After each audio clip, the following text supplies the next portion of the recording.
Awesome. Thank you. And welcome everyone to the pitch day and graduation for UNDP and Draper University's first Impact Healthcare Accelerator. Very excited for the last 15 days that we've had. It seems like much longer, seems like it's been a year. But I just wanted to give a quick, history to everybody. Bill Draper planted the seed of how impact and venture should work together more. And then it only took us 3 years to figure out how it's going to happen. But I'm very glad that it did, because at Draper University, one of the things that we fundamentally believe in is that entrepreneurs are heroes. And right now, we need our heroes more than anything. And we couldn't have asked for a better partner than UNDP to really accelerate the impact these heroes would have on the world. And with that, I am going to introduce our head hero, or our hero headmaster, Tim Draper, to say a few words. Terrific. Well, congratulations, all of you you've gone through the program. Now, as Spider-Man says, what does he say? Something like, now that with great power comes great responsibility. And now you have heroism in you, and we expect that to turn into some extraordinary outcome, or at least the attempt at an extraordinary outcome. We want to make sure you continue to fail and fail again until you succeed. We want you to keep trying, and to go after something that really means something. Go after a business or a mission where you really like the outcome. You like what what success would mean for you. And so congratulations, graduates. I wish you all the best. It's great. I can't wait to see all the pitches today. I think that's going to be very exciting. But just one last thought for you is that as a hero, as a great entrepreneur, you're going to be the one. You're going to be the one to go into the fire. You're going to be the one to pull people out of the fire. You're going to be the one to fire that listless employee, to do all the hard things first. First thing in the morning, make sure you do the hardest things. You're going to be the one who we count on to sort of pull us out of this malaise that we've gotten into through the lockdown. And the fact that you're all in healthcare makes me believe that this is your time. This is an extraordinary time for healthcare, and most of healthcare is moving toward data. And data could end up being really the healthcare savior, because it can drive the costs of healthcare way down and the quality of healthcare way up. And I think, as I mentioned before, if you have through data, you can create better diagnostic outcomes, and you can create better therapeutics that are more specific to individual patient. This is one of those really extraordinary times. There are some great dry lab companies now that are creating cures for COVID and every other disease out there, and each one is bespoke, specific to the patient. And there are so many major breakthroughs happening in healthcare. I encourage you as an entrepreneur to make sure that you're on top of all the new technologies that are coming and making themselves available to you, and think in terms of driving healthcare costs to free.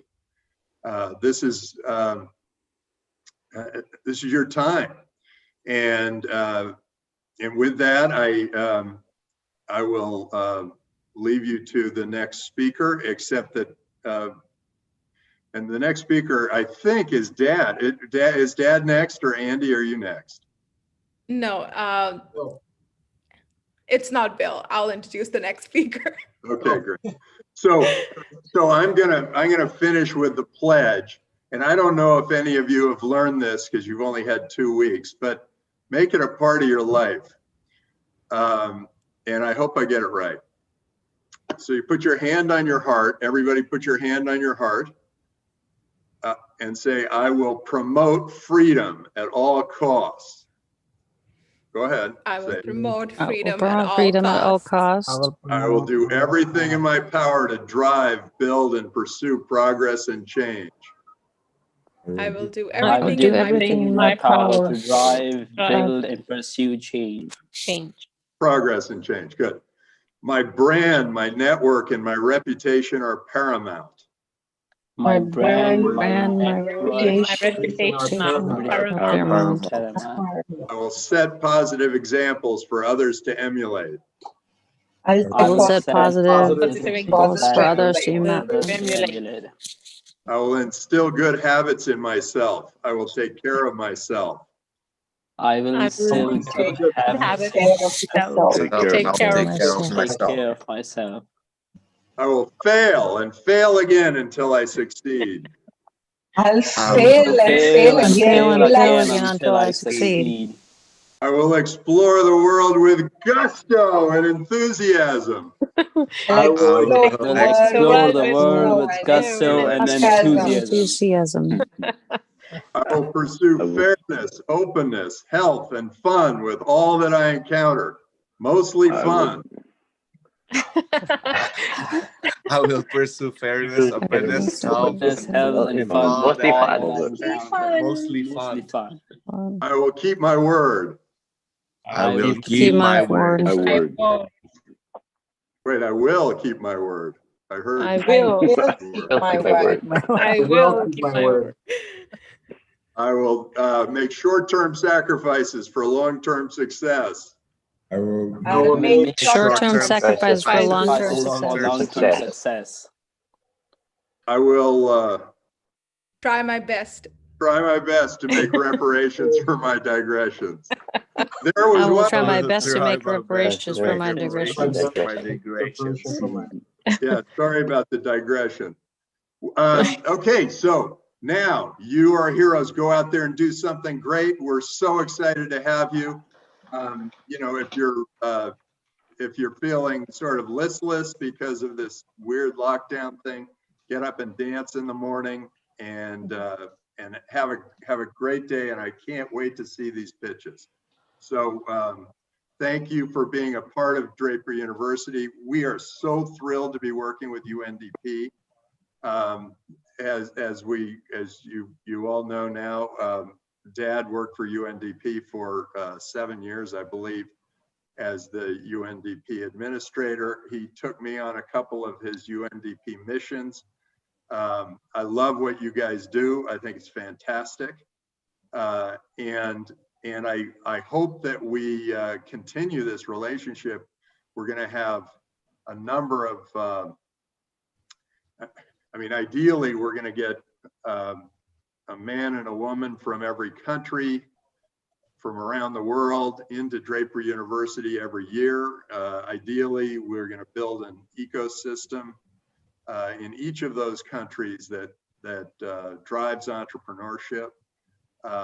And ideally, we'll put a fund together with UNDP, and I look forward to seeing what that fund looks like. You guys are great to work with. I hope we just continue this relationship.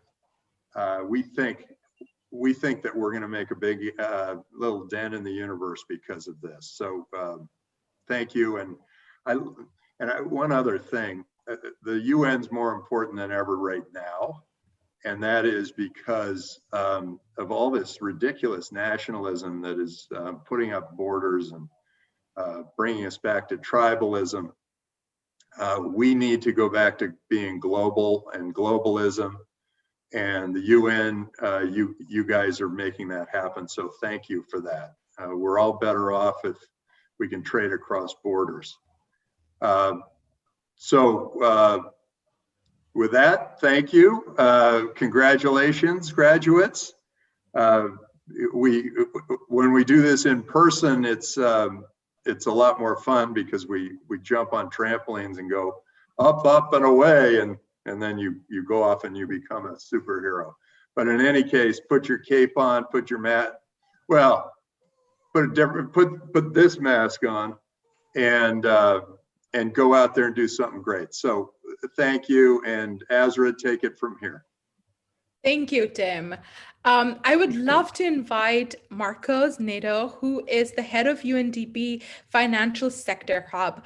As I was looking on how to introduce Marcos and I was going through his profile, I actually found something that he has pinned on his Twitter, which is a quote from a book. And it says, "We publish the book of our lives every day through our actions, and through our conduct, we teach one another what is worthy of admiration and what is worthy of disdain." And all of you entrepreneurs, I think, are very, very worthy of all of our admiration. And with that, Marcos, over to you. Thank you, Azra. Thank you, Tim and Bill. Thank you, colleagues. Congratulations, graduates. Indeed, and I will keep in the motif of heroes. Let me say that the world never needed heroes more than it needs now, right? COVID has highlighted that, it didn't create some of the challenges that we are living in. It highlighted some of the challenges we have worldwide, from inequality, for our lack of preparedness, to deal with crisis, and with climate change just, being almost a potentially a permanent crisis. We all need heroes now, and we are counting on you to go forward with your passion, with your tools, and to deliver that. Because, estimation is COVID has brought 100 million people or more into poverty, right? As you're going to hear later from our administrator, we've just launched our Human Development Report, the 30th edition 2 days ago, the first edition having been launched by Bill. The potential for the first time in 30 years, human development is in regressive mode, right? So we need you, and we need the private sector, and we need venture capital to embrace development and to become a equal partner in delivering the Sustainable Development Goals and delivering, a stakeholder capitalism in a 21st version of capitalism that delivers financial, social, and environmental returns in that sense. We've seen an unprecedented fiscal response to this pandemic, with $12 trillion being put forward by governments, but not all governments can afford this. And there are fiscal restraints and difficulty in the developing world. And we hope, as Bill said, that your work on the health sector would be able to allow us to bring health costs to almost zero, as well as to reach every person with health services, which is so essential. The SDGs, the Sustainable Development Goals, as was said by Minister of Finance of Denmark, is a fantastic export catalog for companies, right? It is, those 17 goals describes the greatest challenges of our time, the greatest needs of our time, but for you and for any business, the greatest opportunities of our time. As Prime Minister Churchill said it once, let's not crisis goes to waste. COVID is an opportunity.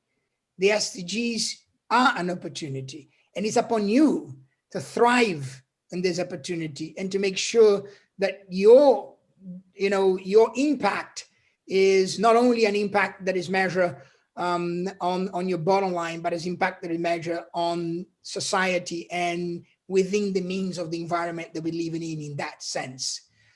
We believe that it's impossible for the Sustainable Development Goals to be achieved without a whole of society approach and without the business community active engagement in that sense. UNDP has been working and supporting companies to change and adapt their business models to become more sustainable, more inclusive for a long time. And we are here to carry on supporting you as this journey goes forward in that sense. We have created, and we believe in the market instrument. So we believe on venture accelerations. And we've actually created many years ago, a lot due to our colleague Artha here, an Impact Venture Accelerators program. And our Impact Venture Accelerators program is designed for business at various levels of maturity. We have a model that's called Impact AIM that has been designed to provide assistance to seed, early growth and Series A stage ventures, and was piloted in Armenia. While we have an SDG accelerator for SMEs model that has been designed mostly for established post-revenue companies and is carried out of our Copenhagen office.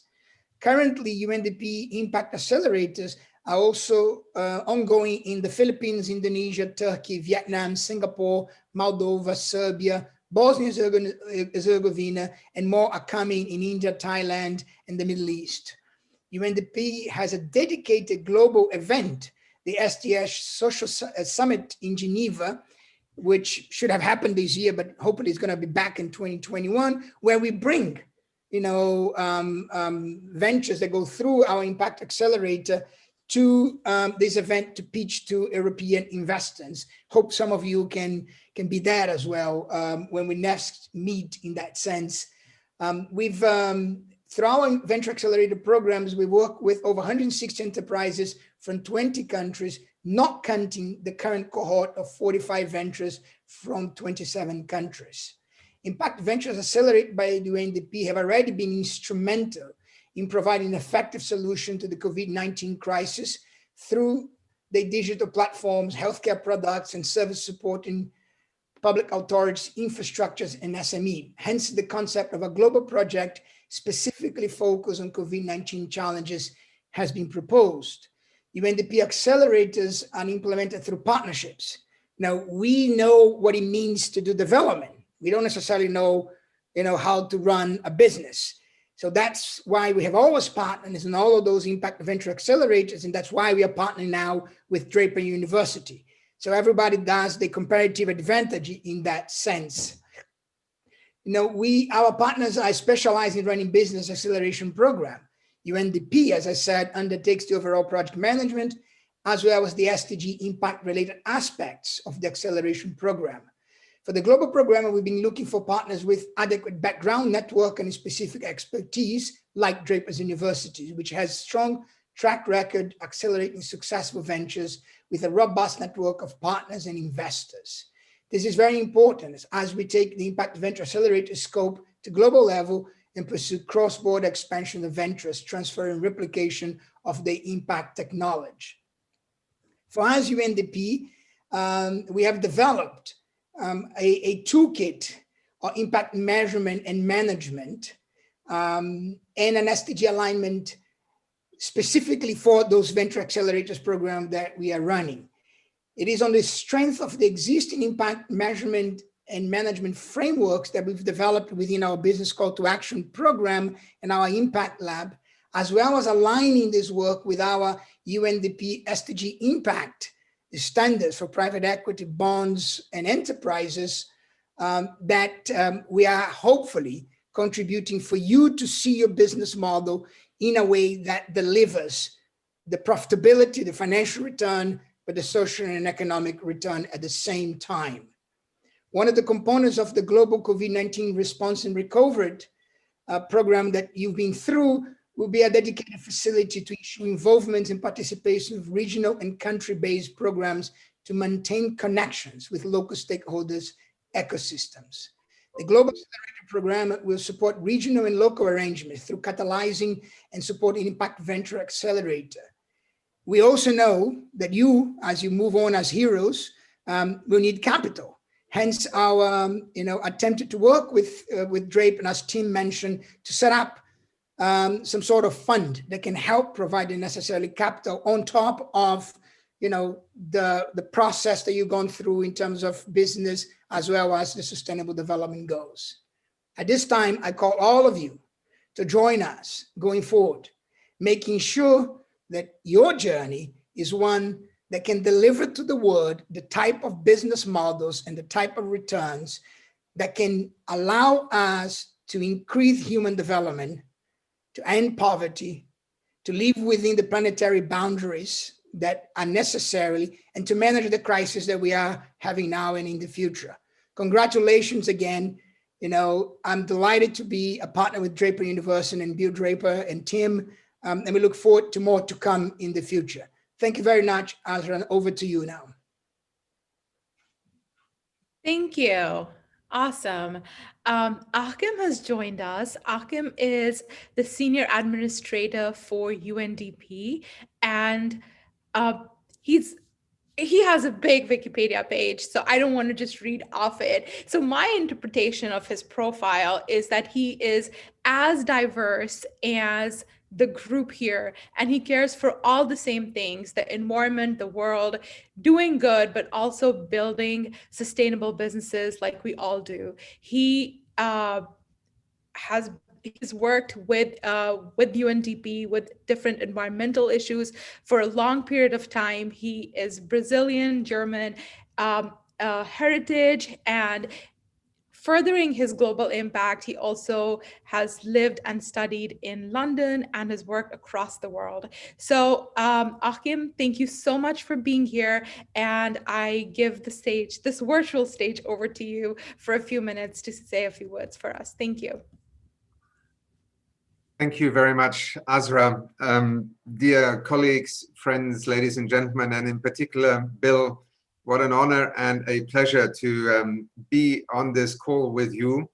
I see your wonderful colors, shirt and jumper being such an illustration of how different it is once you're not an administrator anymore and wear ties and suits and actually can do what you think is absolutely right as opposed to what sometimes circumstances dictate. But I begin my remarks by referring specifically to Bill Draper because he led this institution in a period of time that, from the perspective of 2020, in the midst of this pandemic, truly seems like another era. And I think, Bill, I hope that you still follow some of the work that happens in the institution that you helped build up. And I think particularly in the last couple of days, you will have been reminded of why in the United Nations system there is a UN development program and why it matters, because we just released the 30th edition of the Human Development Report. And to some of you, this may not yet be a familiar document, but it is in fact Bill Draper who launched the first Human Development Report 30 years ago. And it was a very bold attempt to try and break through an increasingly simplistic and not as relevant approach to measuring human progress and development, namely gross domestic product per capita, measured in this very simplifying and oversimplifying way, what development is all about. And at the time, some extraordinary individuals, Mahbub ul-Haq, Professor Amartya Sen, some great leaders in the profession of development economics, came up with this idea that we needed to expand the way we look at development and measuring development progress. And it had a lot to do with something that is very precious and that people can relate to, namely the freedom to live the lives that we wish to live. And that is not always measured simply by income, by per capita GDP. And it was at that point that UNDP introduced the Human Development Report and the index that since then has been measuring countries across the globe every year. And I mention this because just 2 days ago, we launched the 30th anniversary edition.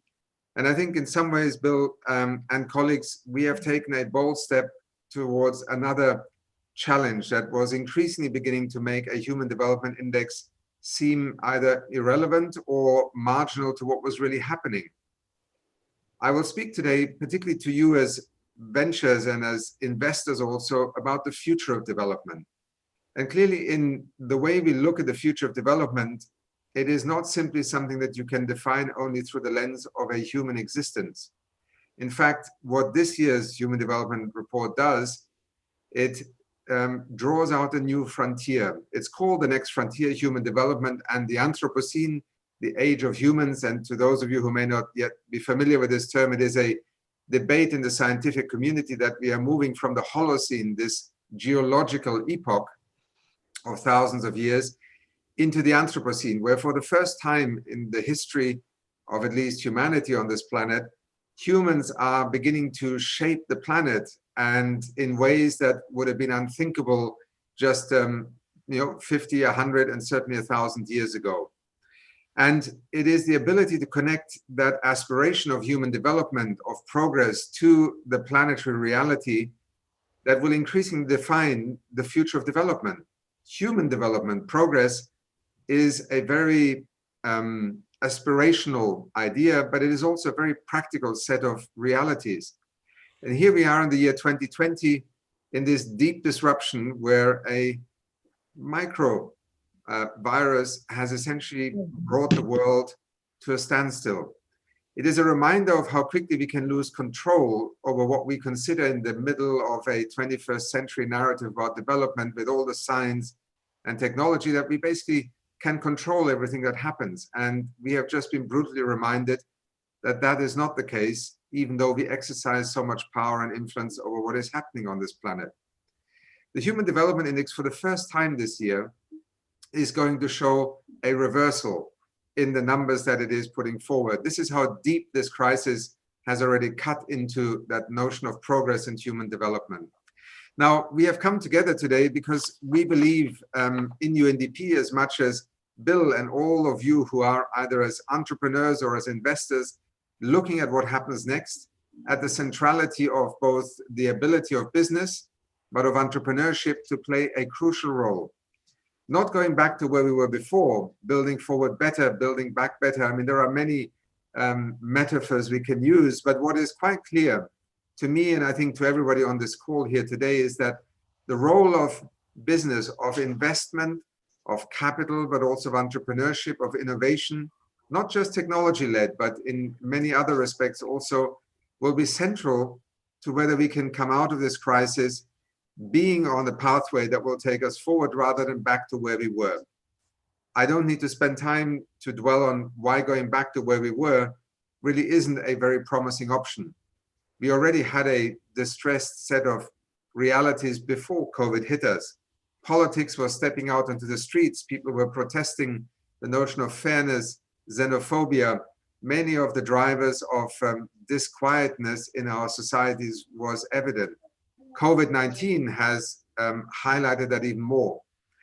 As we look forward, it is in the ability to take that role that government plays in helping to provide the framework within which an economy and a society can evolve, that must be far more sharply focused on smart regulatory systems, on creating the incentives and also the opportunities, including the financial incentives, for that, first of all, extraordinary wealth, over $300 trillion in the world, to be deployed in an alignment with what we would refer to as a Sustainable Development Goals compatible approach.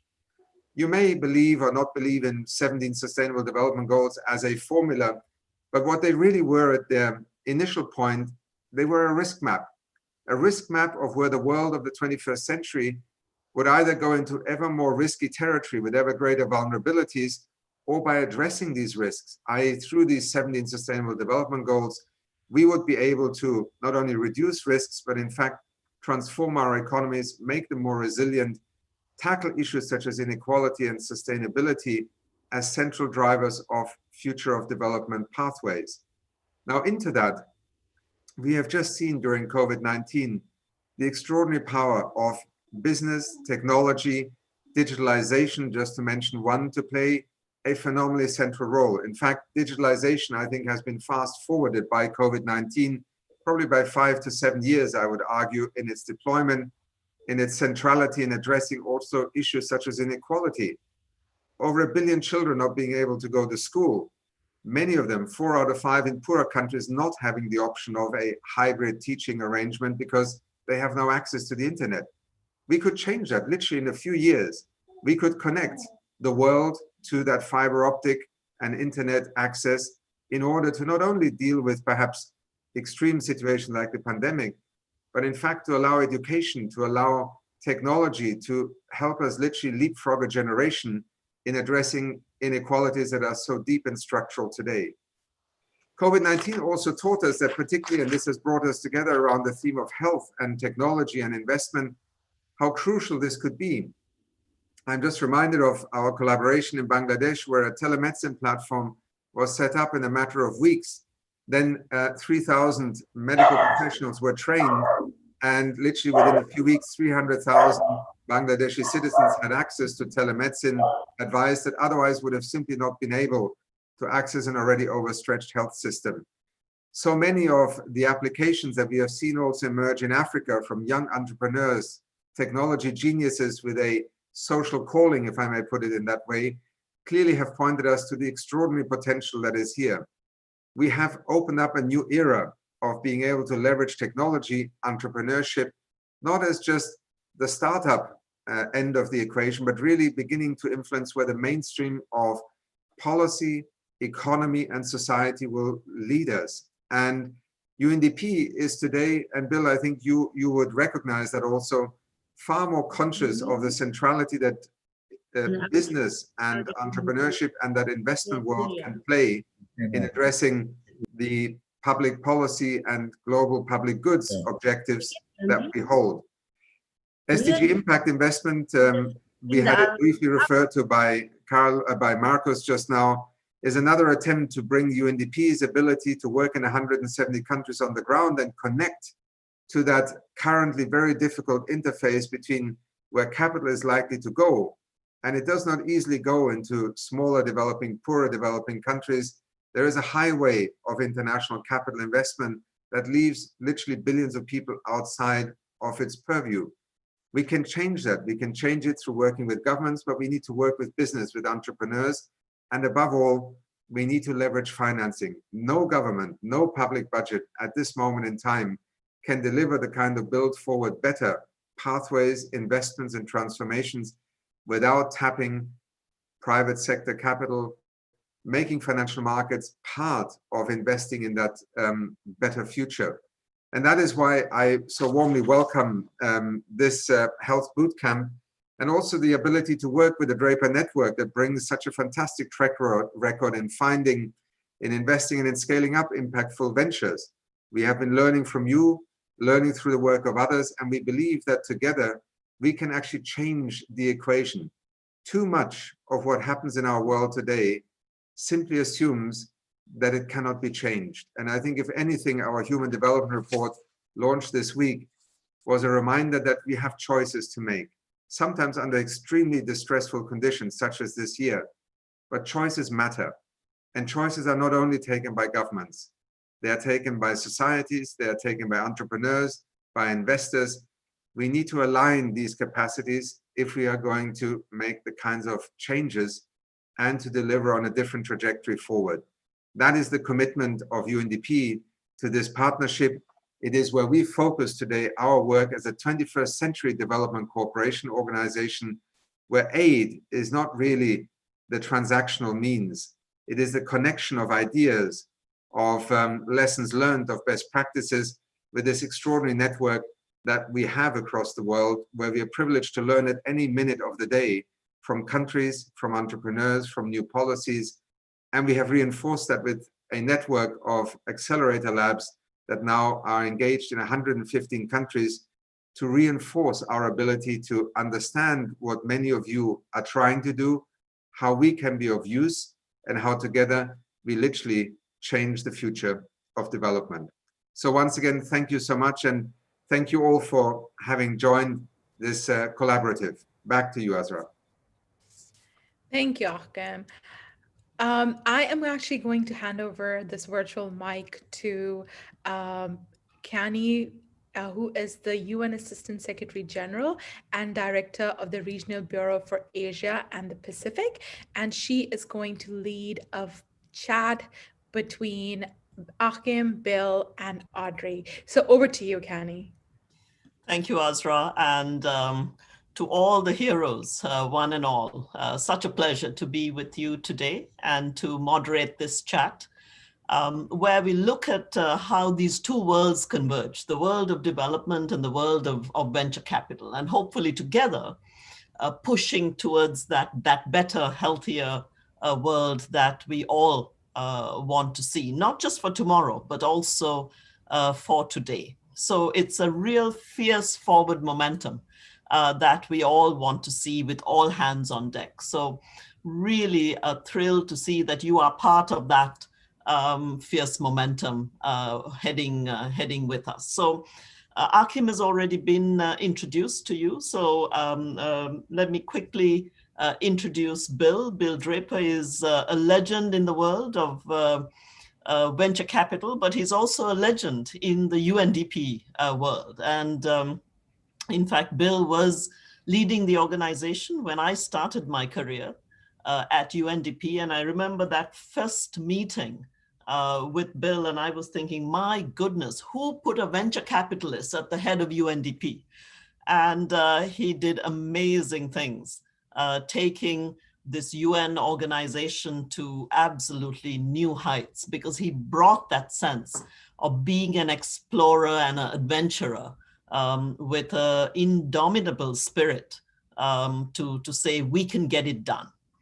And I also would like to introduce Audrey. Audrey Selian is the director of Artha Impact, which works with Rianta Capital, Zurich, and engage very much in the deployment of private equity finance, focused on getting to that last mile, right, of those businesses that are often underserved, and has done a lot of work in India. And if this can be tested in those last miles in India, we can do this across the region and globally as well.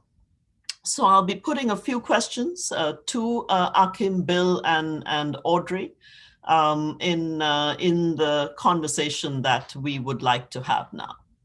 So Achim, let me start with you. What for you makes venture capital an attractive financing option? And certainly in terms of partnering with UNDP, where do you see this going? Well, first of all, I think it expands the horizon of possibilities. And I think from what I said just now in my introductory remarks, I think there is no way that we can achieve the kinds of transformations, whether it is dealing with issues such as transition towards a low carbon economy, addressing issues of inequality, of eradicating extreme poverty, without having essentially capital in the larger sense come on board. Now, venture capital is in one sense always a step ahead. That is part of what differentiates it. It is willing to place bets, it takes risks, although I think we need to also be conscious, and venture capitalists are not successful because they take unwarranted decisions or take risks without due regard. I think what I have learned over the years, however, is that venture capital sometimes leads and sometimes follows. And I think that conversation that we are now having is very critical because, for instance, what UNDP does in many countries today, when it comes, for instance, to energy markets, many developing countries have very traditional post-colonial, government monopoly or even government legislated power markets. How do you introduce venture capital investment into, for example, off-grid solar, wind power farms if you don't have the legislative framework even in place? You don't have power purchasing agreement legislation that allows you to feed into the national grid.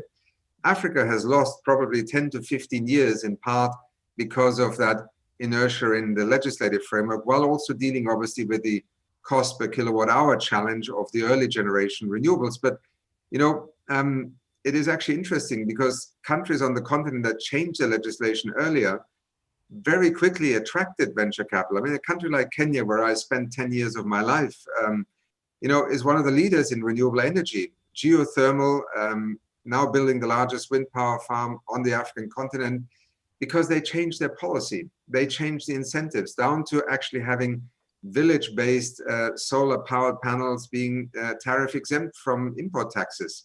So these are the kinds of measures that you first take. Into that opportunity space follows venture capital, first of all.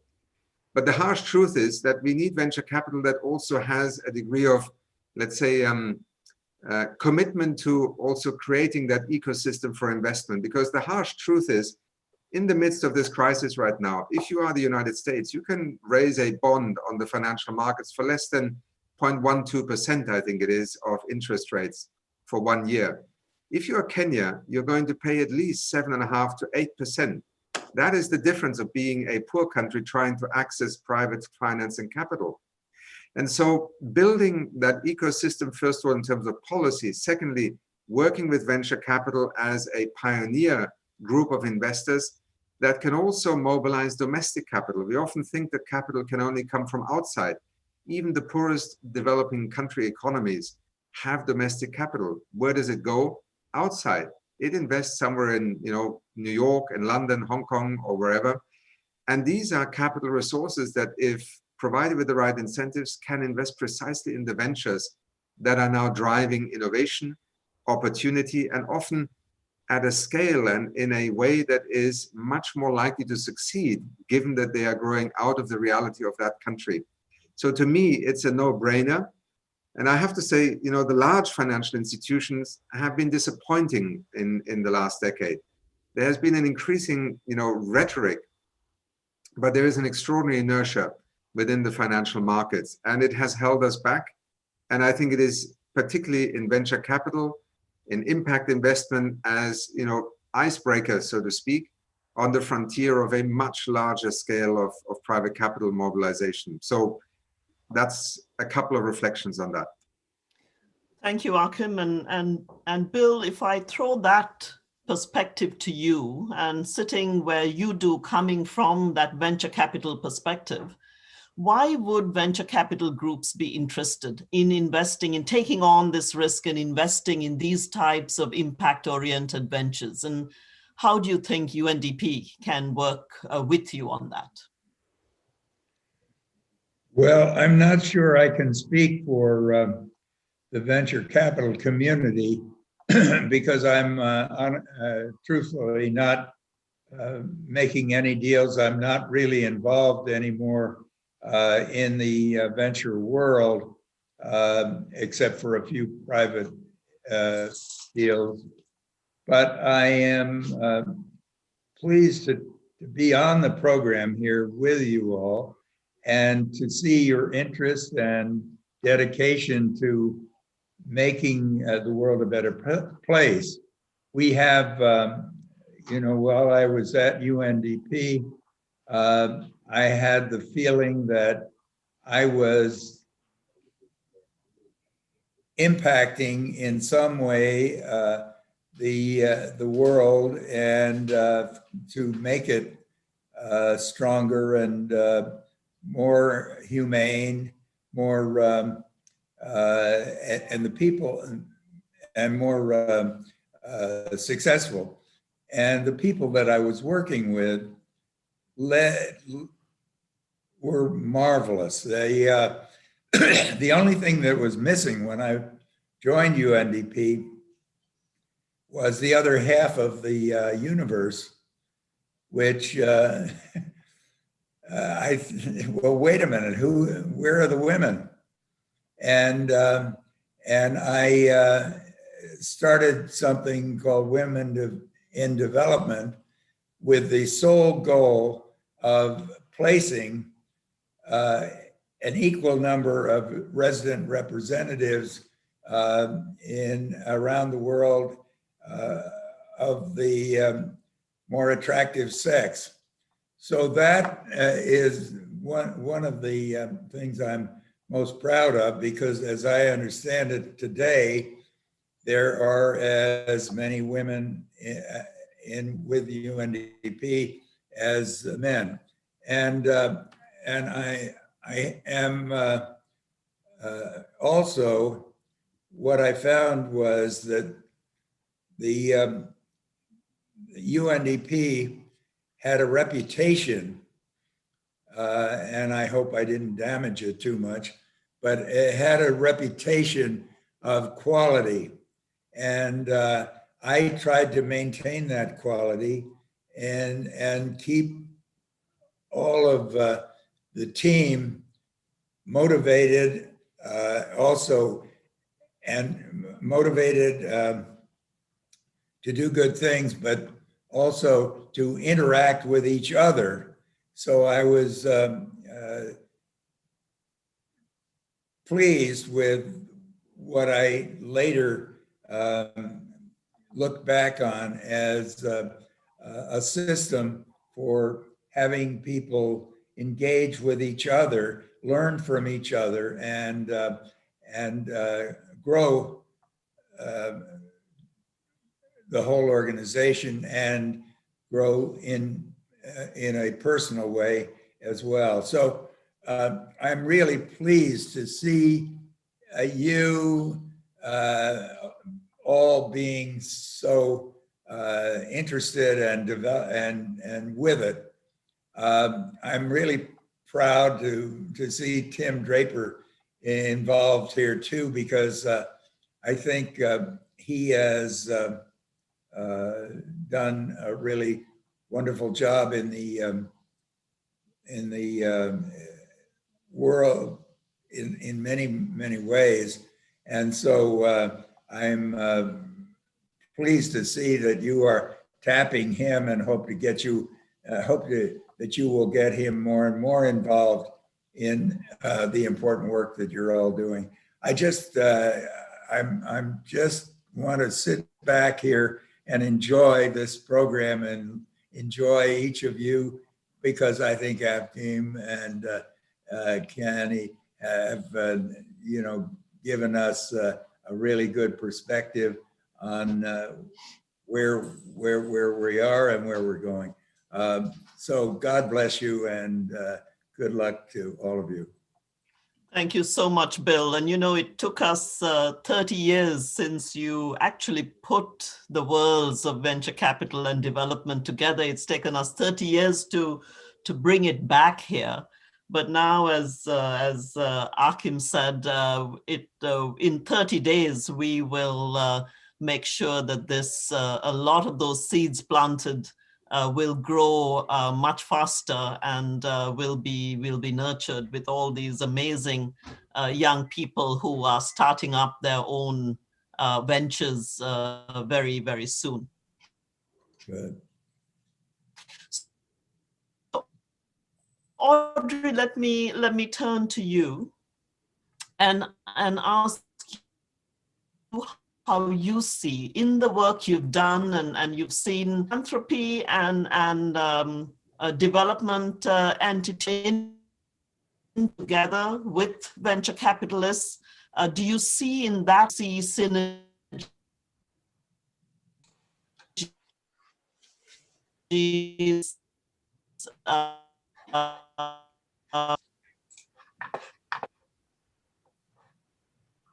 Kanni, we seem to have lost your sound for a moment, or at least I have. I have to. Audrey, did you hear me there? I lost the last few words, okay. Last few seconds. Sorry, Kanni. Let me queue up that question again to ask from where you sit. Yes. And you know, we're bringing in the worlds of development, venture capital, philanthropy.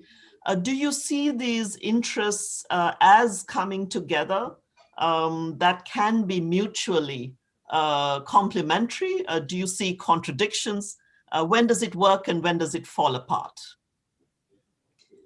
Thank you, Kanni. I mean, I am so grateful to participate in this conversation. I have the unique privilege of being able to work on behalf of a private family and a family trust whose commercial success came in the retail sector, and who turned to working in building an impact portfolio through deployment of equity capital in India, in our case. And so it's very much sitting at that nexus and trying to navigate what it means to apply venture principles to what would otherwise be philanthropic capital. And I do absolutely see, more so now than ever, that the convergence is possible. It's desirable. It's an imperative. It is well worth the effort, despite the initial I guess I call them the so-called controversies. Of course, it comes back down to uncovering what are those synergies? Where do they lie? I mean, when you're managing incoming capital that can help alter a risk profile of an investment, that can test a model, that can subsidize the learning and adaptation that's so often required as you transpose a technology, for example, from one place to another. These are, in fact, the keys to the win-win models that's the tide that lifts all boats.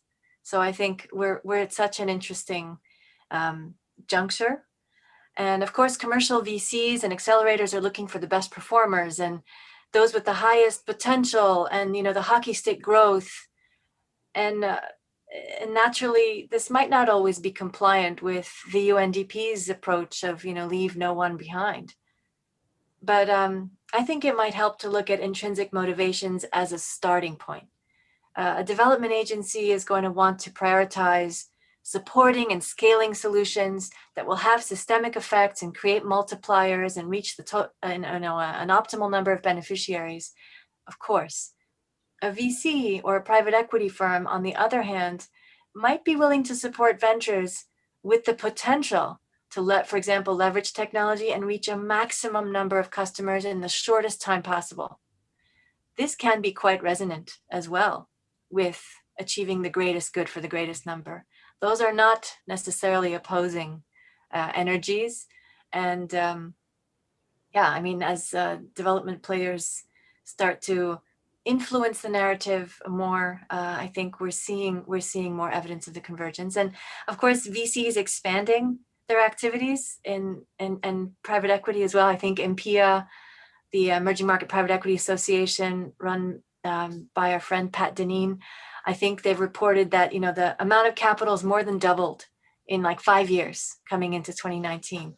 This is, of course, a welcome development, but seen by all. And however, not all the new technologies and innovative business models supported by VCs are necessarily going to be beautifully suited to support sustainable development. But the benefits of their success are likely not going to be necessarily distributed to those they serve or necessarily even those they employ. And that's where I think the impact investment community is so, it's in such an important position. We may just be able to enhance the sort of the timelines of patients, to help construct the terms, the term sheets literally, and the shareholder agreements that can help for these interventions to be successful and tested.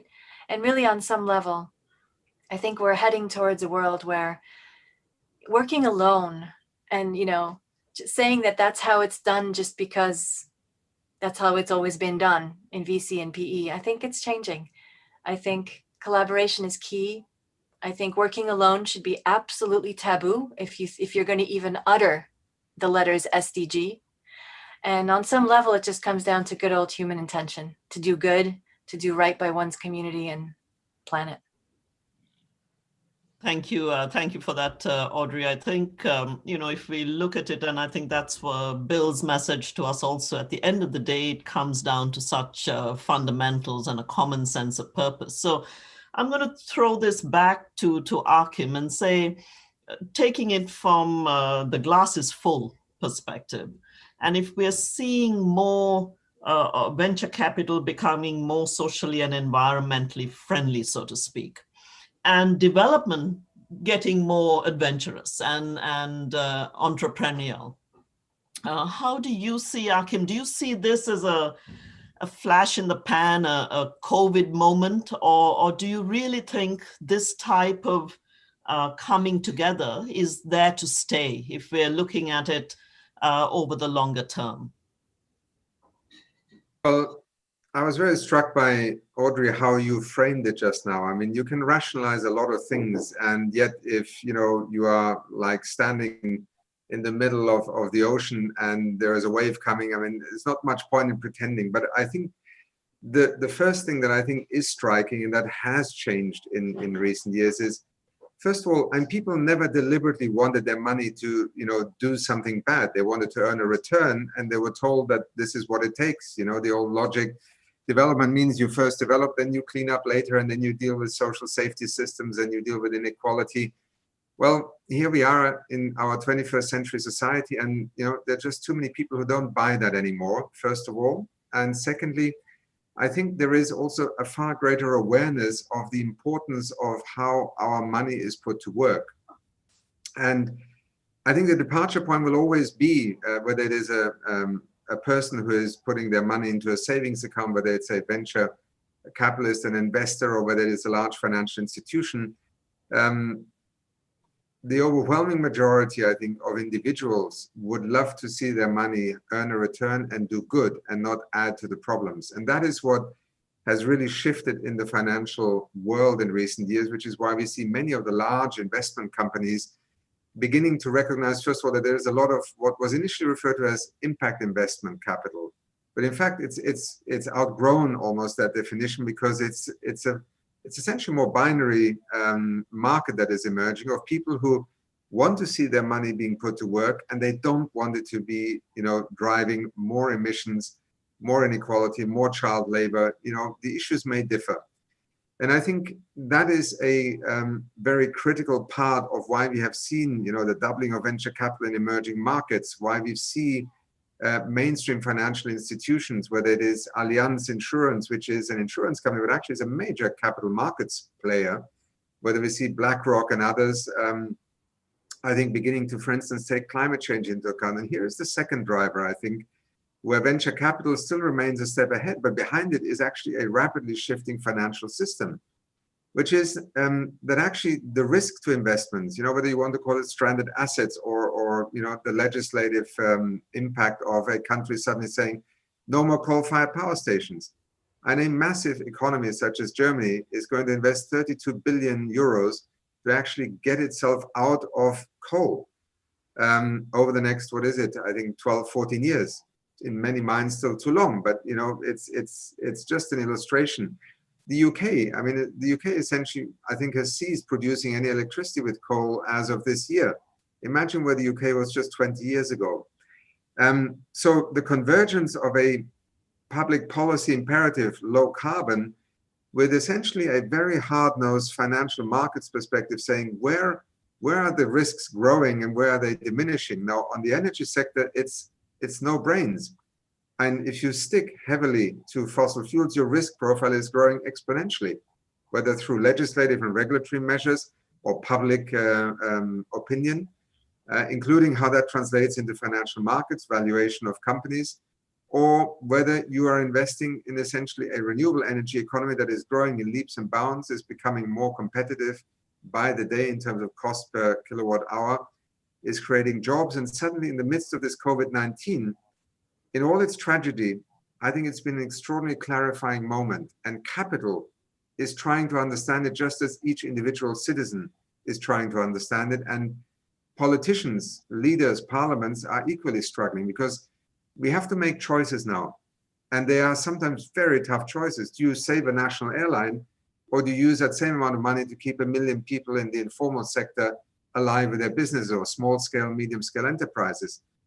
And it is these choices that I think will sharpen a public view of the financial system we have. And I think venture capital here has this unique role that it is freer to act. It can have a greater link to its own value proposition, not just in monetary and return terms, but rather in a set of principled views about how it wishes to deploy capital. And in that sense, I view venture capital both, if you're an entrepreneur who is on this meeting, it is perhaps that angel investor who will find you and you will find them. But I actually think it will play a second role, which is to accelerate, propel forward a far larger shift in our financial markets, in how investments will be undertaken coming out of this crisis. So when we talk about green recovery, it's a lot of rhetoric. A lot of the stabilization funding right now, the crisis management funding, is largely going into the economy of yesterday and today, because that's the one that is in crisis. What will happen as we pivot forward? And here, I don't know, Bill, whether you would agree with that and others on the call. I actually think governments have been trying to incentivize and bring financial markets to think differently about the future when it comes to climate change for the better part of 2 decades now. I think out of this crisis, we may suddenly see the financial markets actually getting ahead of governments and being able to translate the signals about the future of markets, technology, consumer preference, investors' preference far quicker. And that may turn out to be the great accelerator coming out of COVID-19. So let me stop here, but I wanted to share some of this, which is contextual as much as it is individual decision-making of individual actors in this ecosystem of finance and development. Thank you, Achim. And Bill, what do you think? Do you see a change in the role of markets nudging governments to do differently coming out of this crisis that we're in? I think the progress of the private sector over the last 100 years, the inventions right here in Silicon Valley, and the delivery of many new products, new concepts, new markets, has been a wonderful thing to observe. And so clearly, I would favor growth of the private sector versus growth of government. On the other hand, it's easy to, my son Tim, who's off the program right now, would say, oh, we just want to close up the government. and I argue with him and point out that we are representatives of the government, and the government is representing us in a clearly important ways, and we don't need to list them for the people on this show. But I really believe that you've got a twin system here, both private sector and the public sector contributing strongly to our development and our wonderful success that leads the world in the importance of both parts of a good economy. And so I'm can't pick one or the other. I think that I've been a part of both, and I can see the advantages and a few disadvantages, but mostly it's all positive. That we're the more we can give that message to the rest of the world, so that we continue to stay in peace. And by the way, I think we are, really lucky that right today, we have the time to observe the world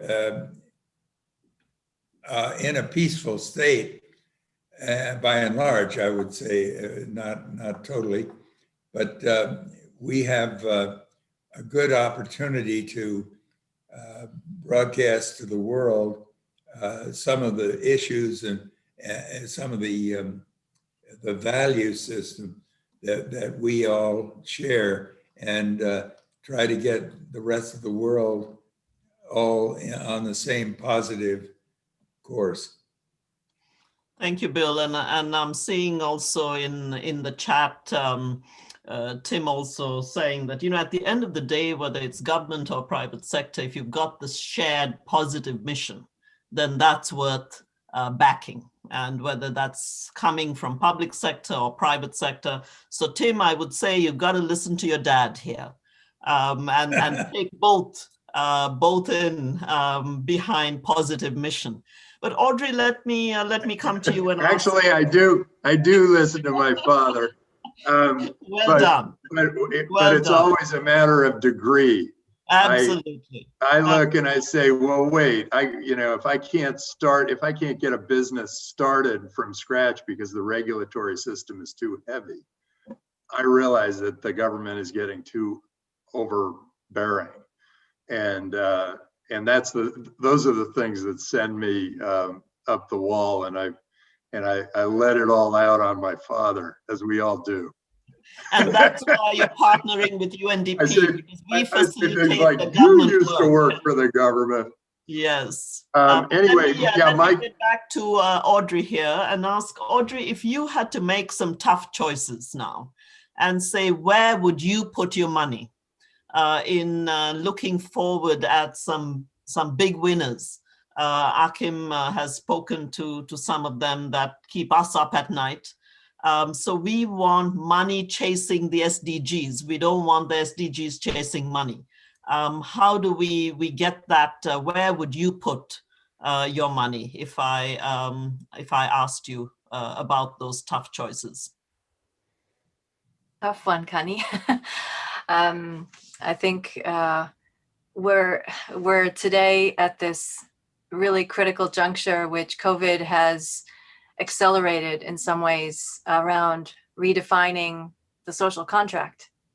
And we, as representatives of the private sector, capital purveyors, that highly concentrated community of fund vehicles and so on, we have a choice. There's different choices in front of us. And so if I use a really cheesy metaphor for which I must immediately ask forgiveness, I'll say we have all this rocket fuel and we want to put it into the right part of the engine. We want to put it into the private sector machinery that's coming forward to make this great flying machine that's going to elevate all of us. But without the launch pad and without the booster rocket, which is government, we won't get very far. So we have to be able to understand how the enterprises that we're financing are positioned in this great big machine. And so with the public health system, in particular around COVID, we're seeing, even before COVID, when the public health system is stressed and teeters on the brink of a collapse, every other system goes down with it.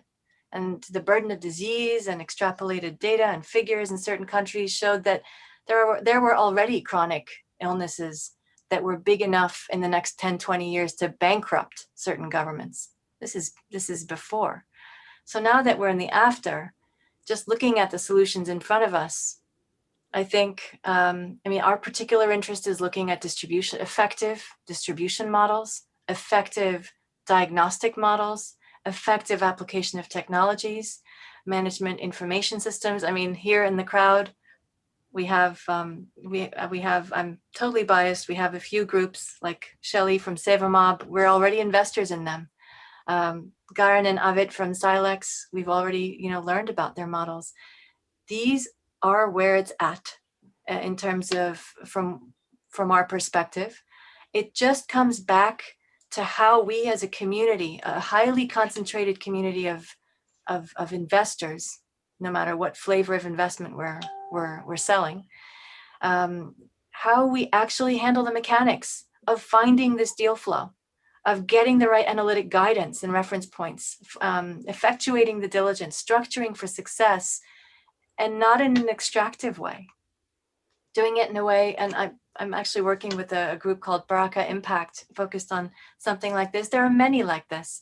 Yep. I think it's all coming effectively down to behaviorally how we execute on our strategies and determine what is proprietary and how we can scale the trust we have as a community of investors and donors and venture philanthropists and private equity and VC people to be able to ensure that the best solutions fly.